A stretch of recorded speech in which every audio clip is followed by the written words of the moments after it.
والذین اذا ذکروا بآیات ربہم لم یخروا علیہا صما وعمیانا، اور وہ لوگ کہ جب انہیں ان کے رب کی آیات کے ذریعے سے نصیحت کی جاتی ہے تو وہ ان پر بہروں اور اندھوں کی طرح نہیں گر پڑتے۔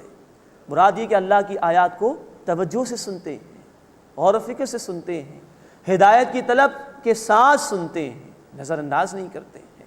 اللہ ہمیں ان بندوں میں شامل فرمائے کہ جو قرآن کی طرف توجہ کرنے والے ہوں، اس کو غور و فکر کے ساتھ پڑھنے والے ہوں، توجہ سے سننے والے ہوں، اور پھر ہدایت حاصل کر کے اس پر عمل کرنے والے ہوں۔ ورنہ ہم پڑھ چکے ہیں اسی سورۃ الفرقان آیت نمبر 30 میں اللہ کے رسول صلی اللہ علیہ وسلم کی شکایت، وقال الرسول یا رب ان قوم اتخذوا هذا القرآن مہجورا، اور رسول صلی اللہ علیہ وسلم یہ شکایت کریں گے، اے میرے رب میری اس قوم نے اس قرآن کو ایک بیکار شے سمجھ کے ترک کر دیا تھا۔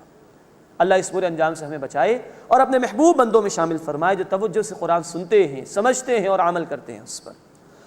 اب نوی بات آ رہی ہے، والذین یقولون ربنا ھب لنا من ازواجنا وذریاتنا قرۃ اعین، اور وہ لوگ یوں دعا کرتے ہیں کہ اے ہمارے رب ہمیں ہماری بیویوں اور ہماری اولاد کی طرف سے آنکھوں کی ٹھنڈک عطا فرما۔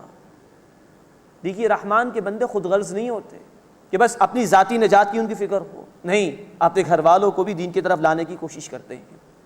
تو اللہ سے دعا کرتے ہیں کہ اے ہمارے رب ہمیں ہماری بیویوں اور ہماری اولادوں کی طرف سے آنکھوں کی ٹھنڈک عطا فرما۔ نوٹ فرمائیے، قرآن نے ہمیں کہا سورۃ التحریم آیت نمبر 6 میں، قوا انفسکم واہلیکم نارا، اپنے آپ کو اور اپنے گھر والوں کو جہنم کی آگ سے بچاؤ۔ اللہ کے حبیب صلی اللہ علیہ وسلم کی حدیث بخاری شریف میں کہ کلکم راعٍ وکلکم مسئول عن رعیتہ، تمہیں سے ہر ایک نگہبان ہے، نگران ہے، جو لوگ اس کی نگرانی میں ہوں گے ان کے متعلق اس شخص سے سوال کیا جائے گا۔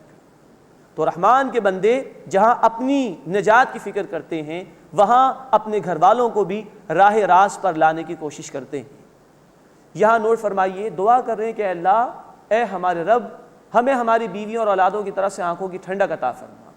آنکھوں کی ٹھنڈک سے مراد یہ نہیں کہ دنیا میں اولاد کا مستقبل تابناک ہو جائے، وہ کوالیفائڈ ہو جائے، بیوی بہت عمدہ لباس پہن لے، زیورات سے اس کو لاد دیا جائے، یہ آنکھوں کی ٹھنڈک نہیں۔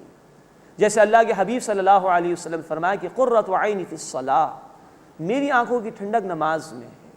تو اب بیوی اور اولاد کی طرف سے آنکھوں کی ٹھنڈک یہ ہے کہ یہ دین پر عمل کرنے والے بن جائیں، تاکہ جیسے اللہ نے یہاں دنیا میں جمع فرمایا اللہ جنت میں بھی ہمیں جمع فرما دے۔ تو اپنی اولادوں اور اپنی بیویوں کے حوالے سے اہل ایمان فکر مند رہتے ہیں، دعا کرتے ہیں اللہ سے۔ وَجَعَلْنَا لِلْمُتَّقِينَ إِمَامًا، اب 10ویں بات آ رہی ہے، اور اے اللہ ہمیں متقین کا امام بنا دے۔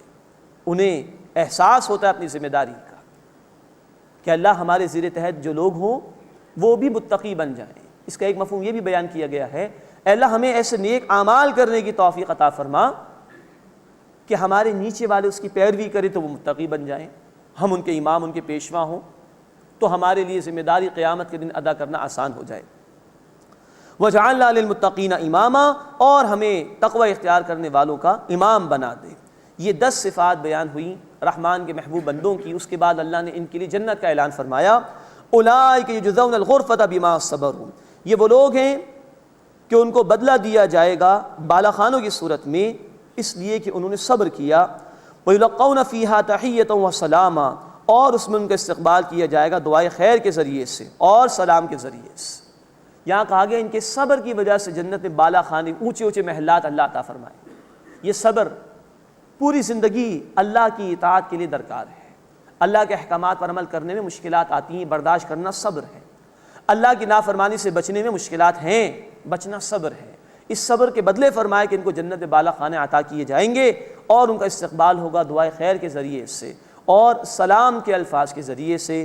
خالدین فیہا، اس میں ہمیشہ ہمیشہ رہیں گے۔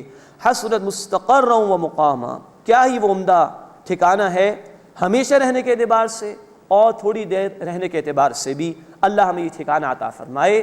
اللہ کے حبیب صلی اللہ علیہ وسلم کی روایت، عارضی جنت میں اگر کوئی رہے تو اس کے حوالے سے مسلم شریف میں، ایک بندہ ہمیشہ تکالیف میں رہا دنیا میں، اللہ تعالیٰ قیامت کے دن فرشتے کو کہیں گے جاؤ اسے لے جاؤ اور جنت میں غوطہ دے کر واپس لے کر آ جاؤ۔